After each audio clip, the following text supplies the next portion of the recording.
এক সময় এক অত্যন্ত ধনী ও ক্ষমতাশালী বাদশাহ ছিলেন। তার ধনসম্পদ ও ক্ষমতার কোনো সীমা ছিল না। কিন্তু এত কিছু থাকা সত্ত্বেও তার মনে শান্তি ছিল না।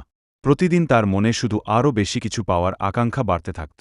একদিন তিনি তার রাজপ্রাসাদের জানালা দিয়ে দেখলেন, একজন দরবেশ পথের ধারে বসে আছেন। তার পরনে ছেঁড়া জামা, হাতে একটি ভিক্ষার পাত্র, আর তার মুখে এক অনাবিল শান্তির হাসি।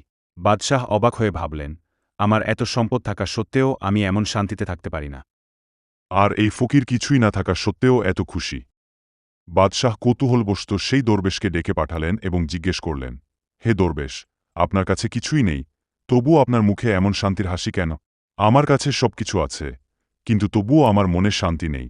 দরবেশ মৃদু হেসে বললেন, বাদশাহ, আপনার অশান্তির কারণ হল আপনার আকাঙ্ক্ষা। আপনার একটি মহল আছে, আপনি আরেকটি চান। একটি দেশ জয় করেছেন, আরেকটি জয় করতে চান। আপনার সব আকাঙ্ক্ষা পূরণ হলে আপনি হয়তো অন্য কিছু চাইবেন, বরং ভেতরের সন্তুষ্টি থেকে। লোভ মানুষকে কখনো তৃপ্ত হতে দেয় না। এই ঘটনার পর বাদশাহ নিজের জীবনধারা পরিবর্তন করলেন। তিনি বুঝতে পারলেন যে সত্যিকারের সুখ ও শান্তি আসে সরলতা এবং আকাঙ্ক্ষা ত্যাগ করার মধ্য দিয়ে। গল্পটি আপনার কেমন